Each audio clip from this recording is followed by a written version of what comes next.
রিস্কের দায়িত্ব কার হাতে? আচ্ছা দেখুন তো, পৃথিবীর সমস্ত সরকারের কাছে বিভিন্ন মন্ত্রণালয় আছে না? খাদ্য মন্ত্রণালয় বলে কোনো মন্ত্রণালয় আছে কিনা? আছে। খালি কয় খামু আর খামু। খাদ্য মন্ত্রণালয় আছে, থাকার পরেও মানুষ না খাইয়া মরে, ঠিক কিনা? এবার একটু তাকান তো, জ্ঞানের চক্ষু দিয়া তাকান, ফরেস্ট এরিয়া, বাঘ আছে কিনা? নাই। সিংহ আছে কিনা? গন্ডার আছে কিনা? হাতি আছে কিনা? বিশাল বিশাল প্রাণী আছে কিনা? জঙ্গলে ছোট্ট প্রাণী থেকে পোকা থেকে শুরু করে গন্ডার পর্যন্ত, টুনটুনি পাখি দিয়ে শুরু করে ঈগল পাখি পর্যন্ত, নদীর ভিতরে ছোট্ট চুনু পুঁটি থেকে শুরু করে তিমি মাছ পর্যন্ত। প্রাণী তত্ত্ববিদরা বলেছেন সমুদ্রের ভিতরে এমন এমন বড় বড় তিমি আছে যে একটা তিমির ওজন ৫,০০০ টন পর্যন্ত হয়ে যায়।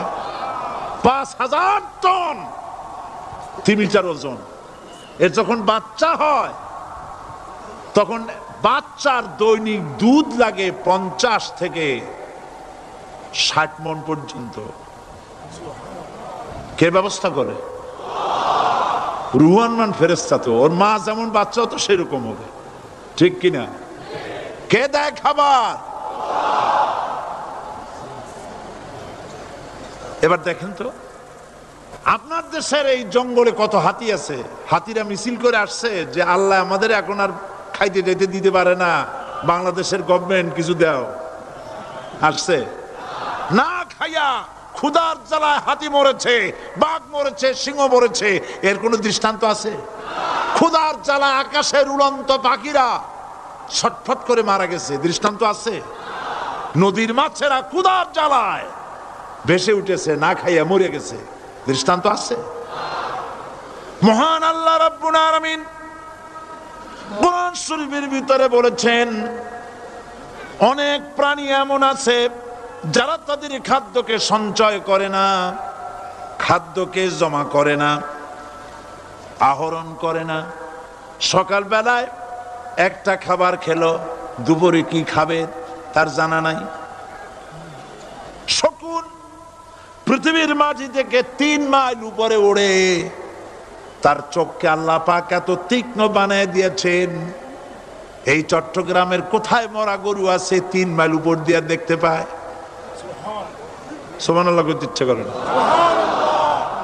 এই প্রাণীগুলি খাবারগুলি কোনো গভর্নমেন্ট জোগাড় করে রাখে নাই। আল্লাহ পাক বলেন সবার খাবার আমি দেই। সকাল বেলায় সমস্ত প্রাণীগুলি, মহাশূন্যে পাখি,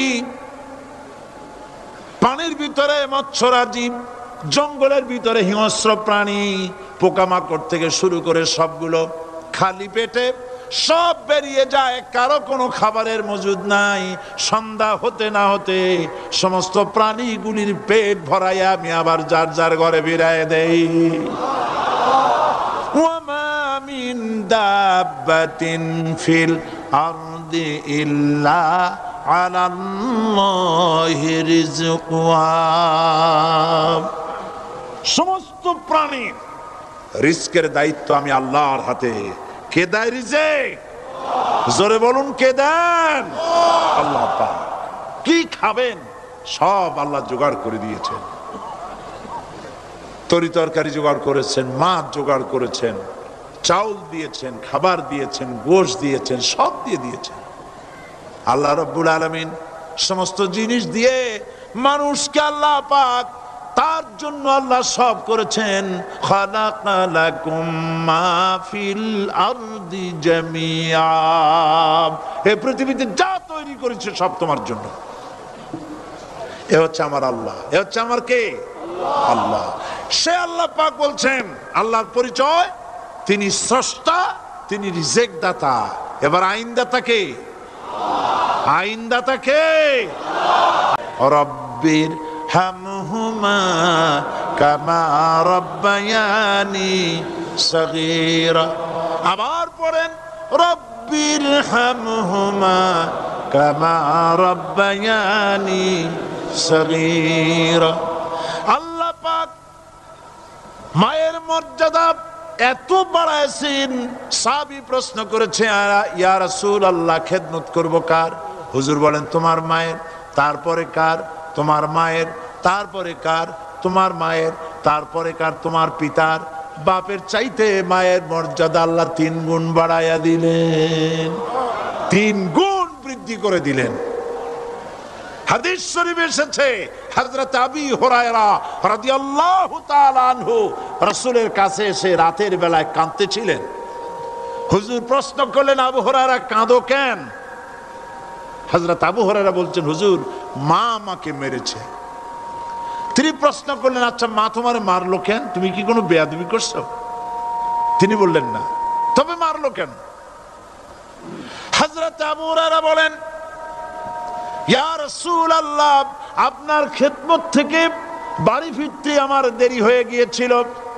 গভীর রাত্রে যখন বাড়ি গেছি, মা আমাকে প্রশ্ন করলেন, বাবা দেরি হলো কেন, কোথায় ছিলি?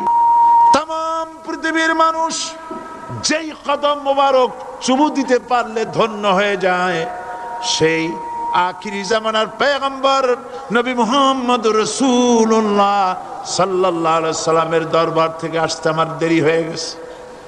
ইয়া রাসূলুল্লাহ আমার মা আপনার নাম শুনে তার গা জ্বলে উঠল। তিনি কাফের মুশরিকা। আপনার নাম শুনে অগ্নি শর্মা হয়ে আমাকে ধরে পিটানো আরম্ভ করলেন আর বললেন, আবু হুরায়রা হয় মুহাম্মদ সাল্লাল্লাহু আলাইহি সাল্লামের বাড়ি ছাড়বি, নইলে আমার বাড়ি ছাড়বি, কি করবি বল।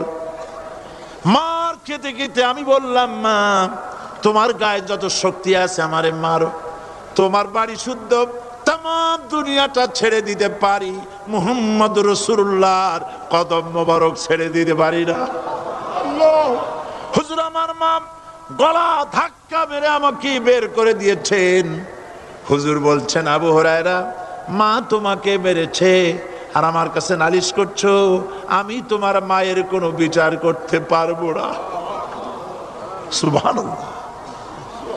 এত বড় পাওয়ারফুল নবী, শানওয়ালা, ইজ্জতওয়ালি, বরকতওয়ালি, এত বড় নবী বলছেন মা মেরেছে, আমার করার কিচ্ছু নাই। সুবহানাল্লাহ। তোমার মা মুশরিকা হোক আর যাই হোক, তোমার মা। সুবহানাল্লাহ বলেন। আমার বন্ধুগণ, হযরত আবু হুরায়রা বলেন, ইয়া রাসূলুল্লাহ মায়ের বিরুদ্ধে কোনো অভিযোগ নিয়ে আমি আপনার কাছে আসি নাই। হুজুর বললেন, কেন আসছো বলো খুলে। আবু হুরায়রা বলেন, হুজুর আমি জানি আপনি আল্লাহর দরবারে যদি কোনো ব্যাপারে হাত তোলেন আল্লাহ মঞ্জুর করে ফেলেন। আপনি দয়া করে আমার মার জন্য দোয়া করেন, আল্লাহ যেন হেদায়েত দিয়ে দেন। আমার নবীজি দুখানে হাত উত্তোলন করলেন, বললেন, আল্লাহুম্মা ইহদি উম্মা আবি হুরায়রা, আয় আল্লাহ আমি দোয়া করতেছি আবু হুরায়রার মাকে হেদায়েত নসিব করো। হুজুর হাত তুলে মোনাজাত করছেন। আবু হুরায়রা দৌড় দিলেন বাড়ির দিকে। কয়েকজন সাহাবী হযরত আবু হুরায়রার জামা টেনে ধরেছে, এই ভদ্রলোক দৌড়ায় কেন? এত শান্ত মানুষ, কখনো গরম হয়ে কারো সঙ্গে কথা বলে না। এই মানুষটা দৌড়ায় কেন? কোনো বিপদ হইল নাকি? জামা টেনে ধরে বলে, আবু হুরায়রা দৌড়াও কেন? হযরত আবু হুরায়রা বলেন, জামাত ছেড়ে দাও, কোনো বিপদ আমার হয় নাই, আমি দৌড়াইয়া বাড়ি যাই দেখতে চাই। আমি দৌড়াইয়া আগে বাড়ি যেতে পারলাম না, আমার নবীর দোয়া আগে আমার বাড়ি চলে গেছে, আমি এটা দেখতে চাই। হযরত আবু হুরায়রা দৌড়াতে দৌড়াতে বাড়ি চলে গেছেন। দরজায় নক করলেন, ভেতর থেকে আওয়াজ এলো, কে? তিনি বললেন, আমি আবু হুরায়রা, মা দরজা খুলে দাও, আমি তোমার সন্তান। মা বললেন, বাবা অপেক্ষা করো, দরজা খুলতেছে। হযরত আবু হুরায়রা বলেন, মায়ের গলার আওয়াজের ভেতরে কুফরি কর্কশতা পেলাম না, মায়ের গলার আওয়াজের ভেতরে তাওহীদের নরমিয়াত পেলাম। আমার কাছে মনে হলো আমি আবু হুরায়রা বাড়ি আসার আগে নবীজির দোয়া আল্লাহর আরশে পৌঁছে গেছে। আবু হুরায়রা বলছেন, মা আমার কিছুক্ষণ পরে ঘরের থেকে বেরিয়ে এসেছেন, আমি দেখলাম মায়ের শরীর ভিজা, মাথার চুল দিয়া পানি টপকাচ্ছে। মা আমার বললেন, বাবারে তোমাকে মারার পর আমি নিদারুণ অনুশোচনায় পড়েছিলাম, মনে মনে ভাবলাম, মাহারে আমার সন্তানরা আমি কেন মারলাম? সে তো কোনো খারাপ কাজ করে নাই, কোনো খারাপ জায়গায় যায় নাই, এত ভালো মানুষ যার সম্পর্কে লোকেরা খামোখাই মিথ্যা কথা বলে, এই ভালো মানুষটার কাছে গেছে, সেজন্য আমি মারলাম কেন? বাবা গো, আমি আমার ভুল বুঝতে পেরেছি, জীবনের ভুলও ধরা পড়েছে, আমাকে জলদি করে নিয়ে চলো বিশ্ব নবীর দরবারে। হযরত আবু হুরায়রার মা রাসূলুল্লাহর খেদমতে এসে ঘোষণা করলেন, আশহাদু আল্লা ইলাহা ইল্লাল্লাহু ওয়াহদাহু লা শারীকা লাহু ওয়া আশহাদু আন্না মুহাম্মাদান আবদুহু ওয়া রাসূলুহু। আমার ভাইয়েরা, আল্লাহ রাব্বুল আলামিন মানুষ সৃষ্টি করে পৃথিবীতে পাঠায় দিলেন, খাবারের ইন্তজাম করলেন, এগুলি সব আল্লাহর পরিচয়। আল্লাহরে চেনার জন্যে বড় বড় কিতাব ঘাটা লাগে না, কিসমতে যদি থাকে দুই একটা দৃষ্টান্ত যথেষ্ট হয়ে যায়। সুবহানাল্লাহ, সুবহানাল্লাহ। আল্লাহ আল্লাহ রাব্বুল আলামিন মায়ের দুধ দিয়ে সন্তানকে বড় করলেন, আর শোনায় দিলেন, খবরদার এই মায়ের সাথে, এই বাপের সাথে নাফরমানি করবি না। মা বাপের জন্য আমার কাছে দোয়া করবে, রব্বির হামহুমা কামা রব্বায়ানি সগীরা। সবাই পড়েন আমার সাথে, রব্বির হামহুমা কামা রব্বায়ানি সগীরা। আল্লাহ পাক শিখাই দিলেন বান্দারে, আমার কাছে দোয়া করায় আল্লাহ, আমার মা বাপ আমাকে ছোটবেলায় যেভাবে স্নেহের কোলে লালন পালন করেছে, এইভাবে আমার মা বাপ তোমার রহমতের কোলে লালন পালন করো। মনে থাকবে ভাইরা? বলেন মনে থাকবে? প্রত্যেক নামাজের পরে মা বাবার জন্য দোয়া করবেন, বেঁচে থাকুক আর মরে যাক, দোয়া করবেনই, মনে থাকবে। এ পৃথিবীর প্রথম মানুষকে আদম আলাইহিস সালাম। আদম হইছেন কি দিয়ে? মাটি দিয়ে। আল্লাহ রাব্বুল আলামিন যিনি মানুষ সৃষ্টি করেছেন, তিনি কোরআন শরীফের ভিতরে বলে দিয়েছেন, আমি প্রথমেই বলেছি, আপনারা লক্ষ্য করুন, এই কোরআন তাবিজের কিতাব নয়, এই কোরআন তদবিরের কিতাব নয়, ঝাড়ফুঁকের কিতাব নয়। কোরআন হলো পৃথিবীর মানুষের জন্য কোড অফ লাইফ, পূর্ণাঙ্গ জীবন বিধান। সব কিছু আল্লাহ পাক কোরআনের ভিতরে বলে দিয়েছেন, কোন জিনিস বাদ দেন নাই। আপনি আমি কেমনে সৃষ্টি হয়েছি, আল্লাহ পাক কোরআনের ভিতরে বলেছেন, ইন্না খালাকনাকুম মিন তুরাবিন সুম্মা মিন নুতফাতিন সুম্মা মিন আলাকাতিন সুম্মা মিন মুদগা। নিষ্প্রাণ মাটি দিয়ে তোমাকে উৎপন্ন করা হয়েছে, নিষ্প্রাণ মাটির উপাদান দিয়ে তোমাকে তৈরি করা হলো। মায়ের পেটের ভিতরে এক ফোঁটা নাপাক পানি জমাট রক্তে পরিণত হয়ে গেল, জমাট রক্ত আস্তে করে গোস্ত পিণ্ড হলো, গোস্ত পিণ্ডকে সুন্দর করে সাজায়া হাড্ডি গুড্ডি বানায়া স্ট্রাকচার তৈরি করে তার উপরে ফাকাসাউনাল ইযামা লাহমা, চামড়া দিয়ে গোস্ত দিয়া সাজায়া সুন্দর করে বানালাম। আল্লাহর পরিচয় শুনুন, আল্লাহ আমার কেমন আল্লাহ। মায়ের পেটের ভিতরে সন্তান বানায়া এরপরে যখন রূহ দেওয়া হয়েছে, ক্ষুধা লেগেছে, খাবারের প্রয়োজন হয়েছে, আল্লাহ রাব্বুল আলামিন ওই কচি বান্দা মায়ের পেটে বসে কি খাবে সেজন্য তার মা চিন্তা করে নাই, বাবা চিন্তা করে নাই, সরকার চিন্তা করে নাই। আল্লাহ রাব্বুল আলামিন মায়ের মাসিক অসুখকে বন্ধ করে দিয়ে সন্তানের নাভির সাথে আর মায়ের নাভির সাথে তার লাগায়া, পাইপ লাগায়া মায়ের মাসিক অসুখের রক্তগুলি দিয়ে সন্তানকে বড় বানালেন। মুখ দিয়া এই রক্ত পান করালেন না, মুখটাকে পবিত্র রেখে দিলেন যাতে করে পৃথিবীতে আসার পর ওই মুখ দিয়া আল্লাহ রাব্বুল আলামিনের জিকির করতে পারো। সন্তান মায়ের ভিতরে, পেটের ভিতরে বড় হলো। আল্লাহ রাব্বুল আলামিন বলেন মাস দিন যখন পুরা হয়ে গেল, সুম্মা নুখরিজুকুম তিফলা, বাচ্চার আকারে পৃথিবীতে নিয়ে আসলাম। এখন খাবা কি? পৃথিবীতে যখন বাচ্চা এলো তখন তার পেটের সাথে যে সংযোগ ছিল মায়ের নাভির সাথে আর সন্তানের নাভির সাথে, সেই সংযোগ তার আর কি থাকলো? কি করা হলো? কেটে দেওয়া হলো। লক্ষ্য করুন, খাবারের জন্য একটি মাত্র পাইপ আল্লাহ লাগাইছিলেন, পৃথিবীতে সন্তান আসার সঙ্গে সঙ্গে পাইপটা কেটে দেওয়া হলো। এবার কি খাবে? আল্লাহ রাব্বুল আলামিন মায়ের মুখ থেকে সন্তানের জন্য এবার সিঙ্গেল সিগন্যাল, তার জন্য সিঙ্গেল কোন লাইন যেটা ছিল কেটে দিয়া মায়ের বুক থেকে সন্তানের জন্য ডাবল লাইন আল্লাহ চালু করে দিলেন। এমন দুধ বানায় দিলেন যা শুধু খাবার নয়, শুধু ফুড ভ্যালু নয়, এই দুধের ভিতরে ক্যালসিয়াম, এর মধ্যে ভিটামিন, এর মধ্যে আয়রন, এর মধ্যে মেডিসিন। দুনিয়ার এই সন্তান ছিল ফি কারারিন মাকিন, সুরক্ষিত জায়গার ভিতরে ছিল, কোনো পলিউশন সেখানে যেতে পারতো না, রোগের জার্ম সেখানে যেতে পারতো না।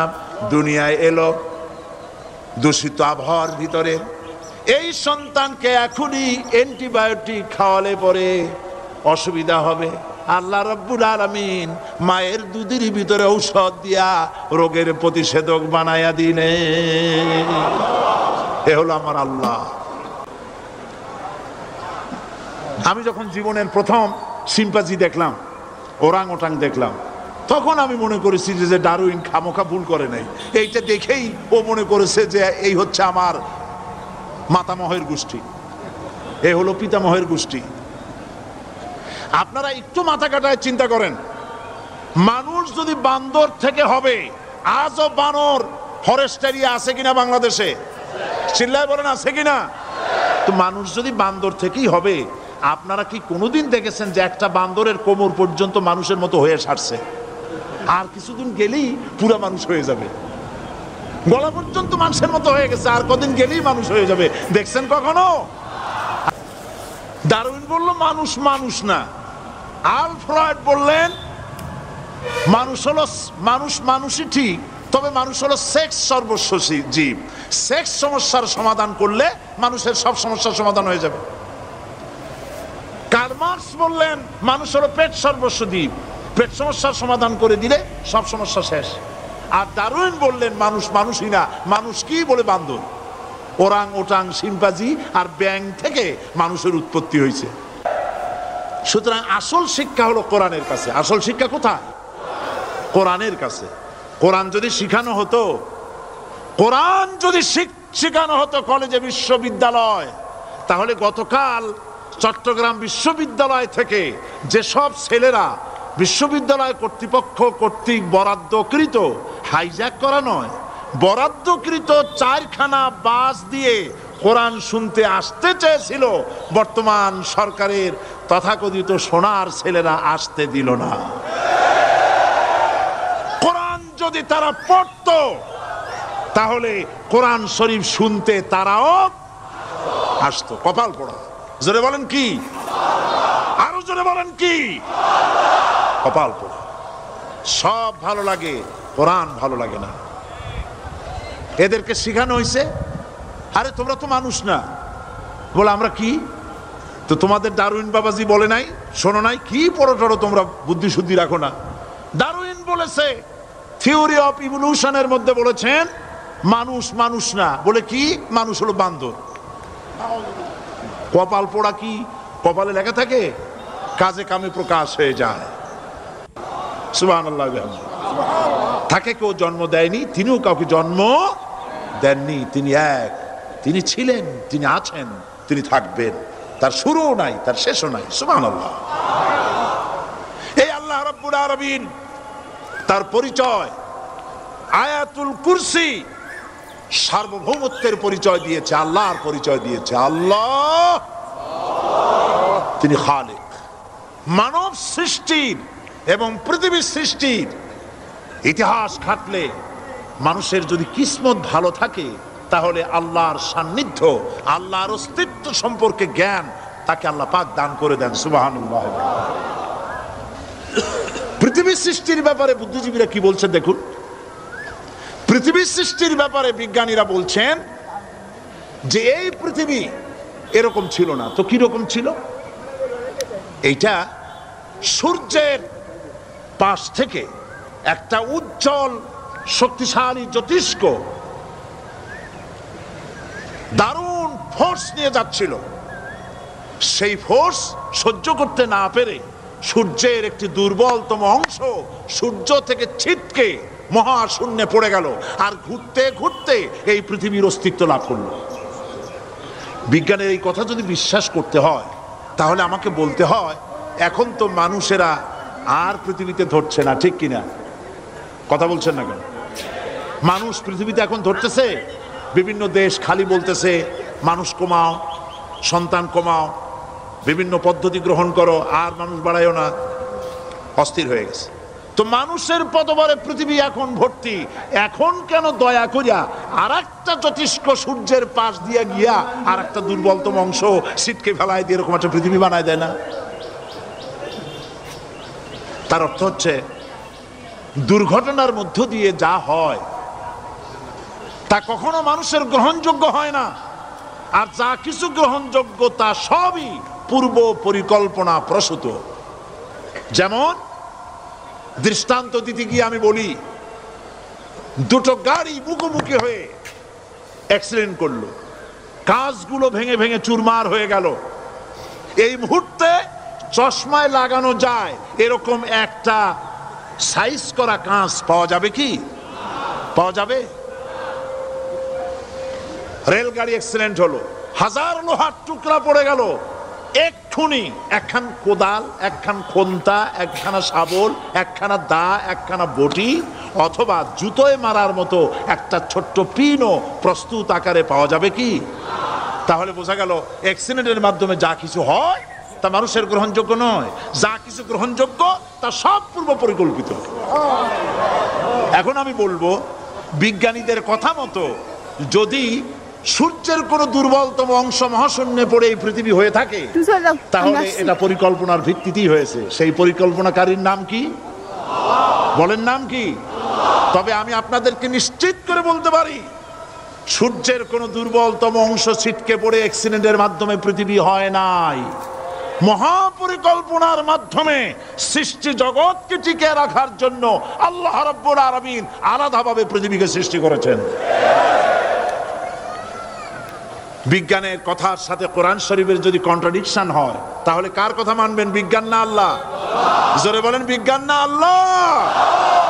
বিজ্ঞান বলছে, কোন সময় বলে পৃথিবী ঘোরে, কেউ বলে সূর্য ঘোরে, কেউ কয় আমরাও ঘুরি। এখন আসলে ঘোরে কে? ফয়সালা কার কাছ থেকে নেবেন? আল্লাহ রাব্বুল আলামিন কোরআন শরীফের ভিতরে বলেছেন, লাশ-শামসু ইয়ামবাগি লাহা আন তুদরিকাল কামারা ওয়ালাল লাইলু সাবিকুন নাহার ওয়া কুল্লুন ফি ফালাকি ইয়াসবাহুন। প্রবল জ্ঞানী হইবে যাহারা, আপন মনেতে বুঝিবে তাহারা। রাত্রি পারে না আগে যাইবার, দিনের স্থান করি অধিকার। চন্দ্র বাদে না সূর্যের গায়েতে, সূর্য পারে না চন্দ্রকে ধরিতে, যার যে স্থান বহাল রাখিয়া ভ্রমণ করিছে খোদাকে ডরিয়া। একটি নির্ধারিত সময় সীমা পর্যন্ত আপন আপন কক্ষপথে সব দৌড়াদৌড়ি করবে, কারো সাথে অ্যাক্সিডেন্ট হবে না কারো। ওয়াকুল্লুন ফি ফালাকি ইয়াসবাহুন, যা আছে মহাশূন্যে সব ঘুরতেছে। কে বলে? বলেন সবাই, কে বলছে? কোন সূরা? সূরা ইয়াসিন। আবার শুনুন, আল্লাহ পাক ফয়সালা দিচ্ছেন ঘোরে কেডা? শুধু সূর্য ঘোরে না, শুধু চন্দ্র ঘোরে না, আল্লাহ মহাশূন্যে যা রেখেছেন সব ঘুরতেছে, সবই সন্তরণশীল, সব গতিশীল। সুতরাং ফয়সালা তো আল্লাহর কাছ থেকে নিতে হবে। পৃথিবী সৃষ্টি করেছেন, মানব গোষ্ঠী সৃষ্টি করেছেন এবং মানুষের প্রয়োজন মিটিয়েছেন। এই মানুষগুলিকে কে সৃষ্টি করেছেন? মানুষ সৃষ্টির ব্যাপারেও দার্শনিকরা মানুষদেরকে বিভ্রান্ত করে। যা কলেজে বিশ্ববিদ্যালয়ে পড়ানো হয়, এই কোরআন শরীফ বিশ্ববিদ্যালয়ে পড়ানো হয়? হ্যাঁ হয়। কয়েকটা আয়াত, কয়েকটা সূরা পরীক্ষায় পাশ করার জন্য একটু একটু অপশনাল রেখে দেওয়া হয়েছে। বর্তমান যে শিক্ষা কমিশন, শামসুল হক শিক্ষা কমিশন রিপোর্ট মন্ত্রী পরিষদে অনুমোদন করেছে বর্তমান সরকার। এই শিক্ষানীতিতে বলা হয়েছে ক্লাস 1 থেকে নিয়ে ক্লাস 5 পর্যন্ত ধর্মীয় শিক্ষা দিতে দেওয়া হবে না। তাহলে ক্লাস 5 পর্যন্ত যদি ধর্মীয় শিক্ষা না থাকে, তাহলে ক্লাস 6-7-এ ওঠার পর আলিফ জাওরা বাজাবর বা আনাকুম জানাকুম ছেলেরা পড়বে? মেয়েরা পড়বে? আসল উদ্দেশ্য হলো ইসলাম থেকে জাতিকে দূরে সরাবার জন্য ষড়যন্ত্র। এই সরকারের প্রণীত শিক্ষানীতি আমরা মানি না। আপনারা মানেন? যেই মাদ্রাসা মানুষের চরিত্র সৃষ্টি করে, বর্তমান সরকার সেই মাদ্রাসাগুলি একটা একটা করে ধ্বংস করার পরিকল্পনা গ্রহণ করেছে। দুই একটা দৃষ্টান্ত যথেষ্ট। আল্লাহ পাক সমস্ত সৃষ্টি জগৎকে তৈরি করলেন, সৃষ্টি করলেন, আর তাদের খাদ্যের ব্যবস্থা করলেন। কে করেছেন খাদ্যের ব্যবস্থা? খাদ্য দেন আল্লাহ। কিন্তু অহংকারী যারা, তারা বলে দেশের বাম্পার ফলনের জন্য সমস্ত কৃতিত্ব সরকারের। বলেন আস্তাগফিরুল্লাহ, বলেন নাউজুবিল্লাহ। এদের একজন বলছিল 3 বছর কিছু দিবার পারুম না। লোকেরা কয় আমরা না খাইয়া থাহুম, আল্লাহ কয় আমিও দেহুম। কদ্দুর পারো না খাইয়া থাকতে? ফসল কে দেন? জোরে বলেন কে দেন?